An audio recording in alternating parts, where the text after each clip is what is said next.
Alright, I'm gonna get right to the nitty gritty with this one. There was a Capcom showcase, and they virtually told us next to nothing about Resident Evil Requiem.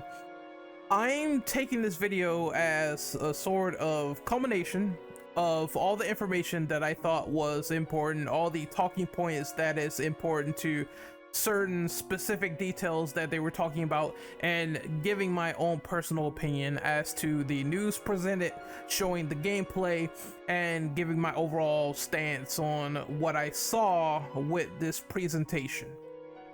The first thing they did was they tried to do this little pseudo deconfirmation saying that Leon is not the sole protagonist of Resident Evil Requiem.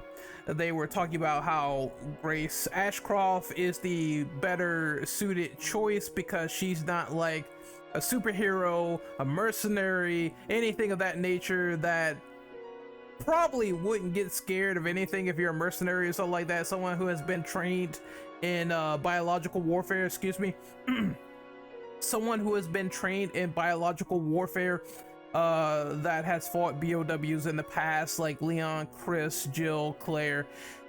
I understand them going in a fresh direction. This is obviously Nakanishi, and Nakanishi himself, he made Ethan Winters in Resident Evil 7, and he was an everyman. He was someone who really didn't know what the fuck was going on, and I figured him being the director and being in the director's seat, he would go down the same route with this game.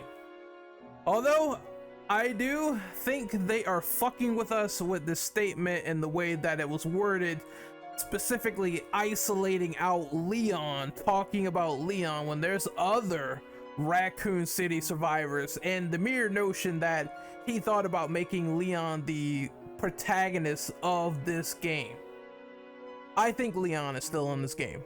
He's not going to be the main protagonist like Grace, but I still think he's going to be in this game in a secondary role, which is what he probably got demoted down to. Grace is going to be the main protagonist, and Leon is going to be the secondary protagonist of this game, with the way they're talking about and specifying and sort of fucking around with people saying that, and I understand, yeah, they mentioned that Leon would be a bad fit for a horror-like experience because Leon is well trained. He wouldn't really get scared at a bunch of shit, right? He sees a bucket fall down, he's not gonna get scared. He's gonna be like, oh, this is your average routine every day. However, that being said, I made a good point in our survival horror Discord that you can make overwhelming horror for the protagonists if they're faced with overwhelming odds, stuff coming at them at a very, very fast pace, and you can make that type of horror present. I don't believe that something like that as an execution idea is completely 100% off the table. So them alluding to Leon saying they wanted to do this, they wanted to do that, it just rings up these green check marks that basically says to me, okay bro, you're in the game, I already know it, you're not the main protagonist, you're the secondary protagonist. That's what I'm seeing here. I don't think this is an official deconfirmation at all. And one of the things that kind of alludes to that and it furthers the points and my talking point here is that when Capcom was mentioning the previews and the previews of other influencers that were shown in the public, they were talking about the camera angles. You know that this game is rooted in a now dual perspective, so to speak. So you have a duo perspective with first person and third person, but Grace's section was the recommended experience with the first person camera angle. And I was thinking to myself, okay, that's weird. You have recommended camera angles for differing sorts of things, which is what was illustrated in the preview. That beginning sort of hospital section, that was recommended to be played in first person, despite there being a third person camera. What I discovered is that they said in this interview live in 4K, I'm sure you can read it, It says down here at the bottom, the third person perspective is great for people who enjoy action heavy gameplay. I don't know if I'm looking into it way too much, yet I'm thinking to myself, okay, it's recommended for horror in this section, and yet third person is great for people who enjoy action heavy gameplay. And I'm thinking, I'm getting the cogs turning. I'm thinking to myself, yeah, they're recommending first person for horror, and then the second segment of the game is going to be more action heavy with a protagonist, a legacy character that's heavily armed. Come on, it's a no-brainer. So you have your recommended camera angle for the beginning of the game, which is first person. You can change it whenever you want. And then for the secondary portion of the game, I'm calling it now, is going to lean to a more action horror focus with a legacy character. And then you can pick either third person, which is recommended for that style of gameplay, or first person. It doesn't really matter, but these little recommended tags that Capcom is doing is quite odd and weird and a little bit surreal in my personal opinion. And it's not like they haven't trolled the fuck out of us before. As you can see on Loltaku, I'm not gonna call it Kotaku, but I saw this article, I just immediately tried to put it up, click on it. Remember when they showed Resident Evil 9 at Summer Games Fest, they were trolling the ever-living goddamn fuck out of every single one of us. Where they were saying, oh, you know, Resident Evil 9 is not quite ready, but whenever it's time, it will be ready in the blink of an eye. And then at the end of the showcase for Summer Games Fest of this year, they showed Resident Evil 9. That's how it was revealed, right? There's still months of marketing left after this, after that gameplay presentation from I think Cologne, Germany, when they go to Gamescom. There's going to be a trailer that reveals even more story after that, and I think that's going to be Tokyo Game Show 100%. We're getting trailer 2 there, and that's when they're gonna peel back, and I believe that's when they're gonna show legacy characters. Because again, having a connection to someone in Raccoon City, someone having a daughter or whatever outside of that, they also mentioned that various people, a lot of people were affected, whether they died or whether they're still living. A lot of people were affected by the tragedy in Raccoon City. It just can't circulate around Grace because that circulates around a lot more other characters, and it is genius marketing. It is making us think, we are speculating. That's what Capcom wants. And then they peel back the onion a little bit more and reveal a little bit more of what's inside of it. And I think that's going to happen with Leon, other legacy characters that may show up, may appear. I definitely think there's going to be more Outbreak ties and connections and other characters. It's not going to just stop at Grace. That's ridiculous. And I agree with Rapid Crafter. They would never not make another RE game without Leon just because he's old, right? He's definitely in the game. They're just screwing with us. And it's true, they're messing with us, right? And I wholeheartedly believe that 100%, 2000%. That is my perspective on that. The next thing is that they kind of, this is another weird thing they did here. They kind of showed this gameplay for what was essentially going to be an online open world multiplayer of Resident Evil 9. That rumor was indeed true. There was going to be some sort of, like, look at this. It's not a bad idea. Actually, I would still want that, right? Where you're going around fighting zombies in some sort of big space where it is player versus environment. I think done right, that could be cool. We always talked about, hey, it'd be great if we had another Outbreak game. Where is that? Why don't they remake Outbreak? And Capcom was talking about how in this interview that there was ideas that were kind of cool, and we've seen this before where they took ideas that were kind of cool and migrated them into another project or another game despite this initial concept being scrapped. We saw it with Resident Evil 4. The original Resident Evil 4 turned into Devil May Cry 1. It turned into Haunting Ground. Like, so many spin-offs came from canceled experiences and canceled games and canceled versions before in history. And them reiterating and just taking scraps out and canning versions of RE4, and then we get differing versions that turn into other games. That is a no-brainer. I hope that is the case with this, and this turns into a full-fledged Outbreak remake later on because they have the assets. That being said, they said open world multiplayer is not the direction the community wanted to see, so they returned back to horror and decided to make RE9 a first-person experience. This is how Requiem was born.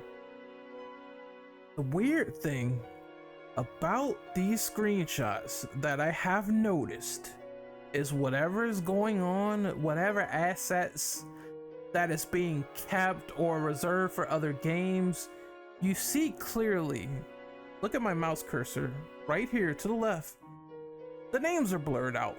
Names and player characters are intentionally blurred out, and this is Capcom's doing. This is not my doing. They did this in the video itself. You see this? Like, blurred, green names, green text right here, blurred out.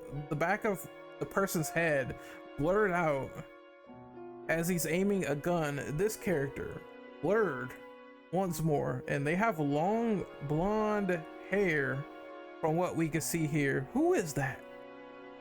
You know, it makes you ponder and think, and just once again guesstimate and assume, who is this person with long blonde hair, and why are they blurring out the names? It's got to be something. All right, it just can't be for nothing. Whatever they try to conceive is probably going to slightly carry over into Requiem and another spin-off title. I believe it 100%, because some people, they just don't get rid of every singular asset despite what they said. I would love Outbreak to come back. Let's go to that gameplay so you can see like a little bit of gameplay of this multiplayer game right here. It's blurred on the official video that's unlisted, by the way, and you can see there's a little meter for saving someone that is in danger, which even that's blurred out. What the fuck is going on? Like, there's the text, even that's blurred, which is strange. So I guess that has the player's name on there. There's the blonde hair character. I can clearly see she's a female. So there's that. And then them just pumping rounds and everything. This looks like, damn, he's kind of bulky. Is that a zombie or what? Hold on, not them, him right there. What the fuck is that? I don't know. This is cool. That looks like a tyrant. You see? That looks like they are blown away. Dude, I'm telling you, I would play this. I don't care. I would play this as long as it's not PvP, which I think Capcom has fumbled the ball on. Time in, time out, day in, clocking out. I just don't want to see another Resident Evil PvP piece of slop put on the plate for us once again. I prefer this very much, where you're fighting against foes with your friends. That was definitely a big ass tyrant, it looked. And he said it himself. It was some interesting concepts, but we realized that's not what fans wanted to play. So they could be once again debating and thinking about other stuff, but this game is first and foremost at the forefront. I understand single player is king. This guy is talking, by the way, so I have him muted. And this is the gameplay elements that they showed. There's a couple of other things they talked about, like saying metal and noir was an influence for the style of the game and how it looks, and you're gonna see a lot of metal objects be represented in the environment, which is also cool. In noir as well, where there's this oppressing darkness, fits the tone with this game, and I can see them going with that as well. I'm wondering, are they gonna go with more film noir elements in the story? That makes it a lot more fascinating than I thought. One of my favorite games that has film noir elements is Max Payne, and that is cool to see them go in that route. Even Grace herself is kind of like, you know, FBI profiler, detective, and they could workshop that a little bit into the story.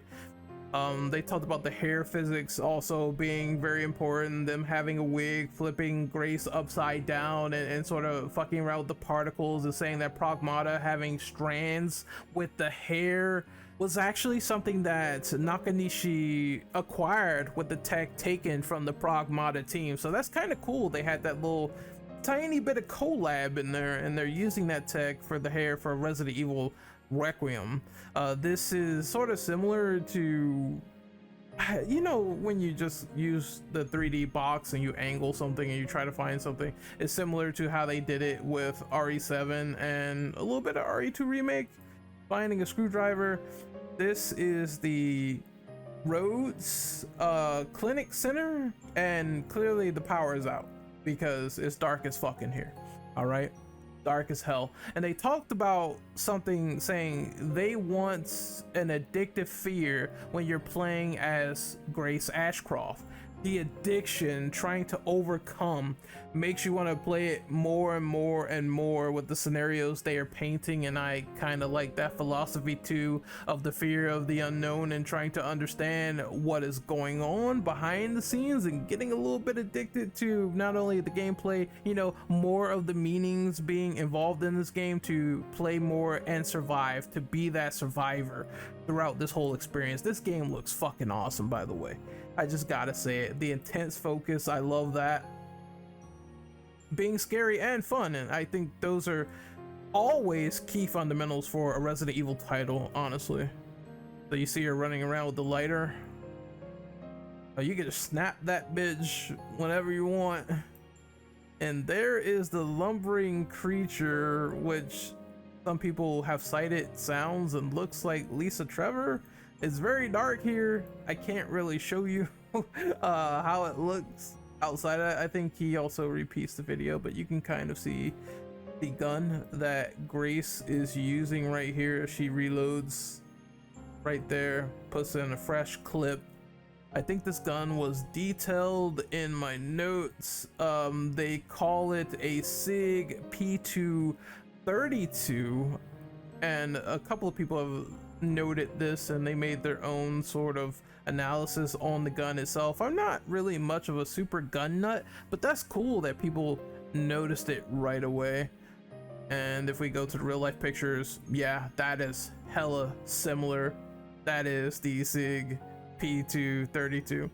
The only thing is that they're probably not going to call it that. We know that licensing out guns and the names of them is very expensive, so they might have modeled this after the SIG P232, but they're not going to call it that. As always, there's Desert Eagles and Resident Evil, for example, and they call it the Lightning Hawk. Leon's handgun, they call it, you know, sometimes the Matilda. They call them the wing shooters. They're gonna have their own made up names because Capcom doesn't want to pay that license. I can see that happening. There was a little bit more gameplay that Rapid Crafter did not show. I think it's this section. This is where they detail addictive fear.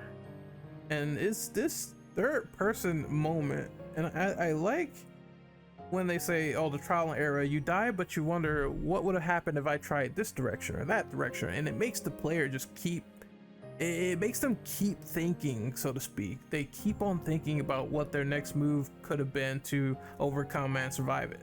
And I guess that's the addiction too, is to eventually get past it, which I understand. And I hope there's more layers and substance to it as well. And this segment, he did not catch this fucking thing. This big ass creepy motherfucker. Look at this, just comes down instantly. You see Grace get instantly scared in third person, and the animations look so fluid. They talked about this in the PlayStation blog, where this is not just a rip of, oh, we're gonna put in a third person over the shoulder camera angle and not really give it all that spice, somewhat similar to how they did in Village, where they did this tacked on third person mode and the animations kind of looked a little bit weird. I didn't have the biggest problem with it, but yeah, it could have been a little bit more fluid. And this one, it feels very much like solidified, like they have a grip on what they're trying to do with this game. Oh, that was super loud, by the way. I'm sorry if that was a little bit loud, but you see this creature come down, just all frightening. And it's all hunchback and shit. Look, it barely can fit in that fucking hallway. That's crazy, bro. Here's the concept art. So that area where people are walking past in the rain, that's clearly Grace right there. And I thoroughly believe this is going to be, once again, they talk about social horror, the murder site of the Renwood Hotel, and she's the one that's going to probably spot something so weird and investigate and go into there because that's her job. And that's likely where the beginning of the game pops off, where she goes there, gets kidnapped, and then you go back to Rose Hill, which is once again an outside county of Raccoon City. What else did we miss, by the way? I think we got everything. You get this. The only other thing they do is they show this decrepit place right here, which I'm going to assume is the back alley of Renwood Hotel, and this will be the intro level of slowly going into there as they show this. You go through, it's raining, a lot of metal, very noir, and then you see the police crime scene here, which is going to lead into obviously trying to find what's going on here, and maybe you see Alyssa's body, or this is where the whole thing took place, right? Because that's what they're setting up and alluding to. The last thing we have to talk about is just a minor excerpt from the PlayStation blog, but this was the most interesting piece of information when they were talking about how Requiem will infer to the game story. And one of the producers responded, Masato Kumasawa, and he says there are many layers to the title. A requiem for the protagonist Grace Ashcroft grappling with the loss of her mother from 8 years ago, and a requiem for all the people who were caught up in the Raccoon City incident, to name but just a few examples. But once you complete the game, I believe you'll find even more levels of meaning for the subtitle. And I think all of this is going to uncover those people who are still living that has grappled with the Raccoon City incident, and we find out their stances and what they're doing and what they're up to and how they're wrapped into the story of people wanting to take away Grace, because like I said, I don't believe for a second that we won't see some of these Raccoon City survivors wonder what the fuck is going on, especially if I said in the last video, Capcom talked about how there's hidden secrets that even fans don't know about presented in this game for the events of the timeline, and it's gonna push Resident Evil in terms of its recognition, its status, and its story forward with this game. And the only way to do that is to have other people who survive Raccoon City also cycle back to the past. And how they're dealing with things presently, I don't know, it remains to be seen. I think Grace, once again, she's gonna be the main character, but there's also going to be an overarching story that hasn't quite unfolded yet with social media marketing, and therefore I'm going to keep my hands peeled on any sort of news and information. I don't buy for a second that this person, that person is deconfirmed for the game entirely. I'm still awaiting until this marketing campaign for 8 months is all the way through. But you guys mentioning Leon, oh no, naughty boys, no. Just that's how I feel about it. It's like there's no fucking way that none of these old Raccoon City survivors aren't going to show up in some fashion. I just don't believe it. I think they're gonna pull a fucking Chris Redfield, one of them. They're gonna pull a fucking Chris Redfield at the end of Village and just like shoot the shit out of everybody and destroy everything with like heavily armed weapons and just going in and fucking going ham and just beating the shit out of everything with a small little action segment. Or maybe it's more extravagant than meets the eye, I guess we'll see what that third person camera angle is recommended for, if they talked about it being great for action heavy gameplay. Capcom might be teasing us just a little bit, just a little bit. But until then, this is Renegade Operative. I am signing out. Damn, her hair looks fucking amazing. I'm out of here. Good shot. And her hair is perfect. See you guys next time. Later.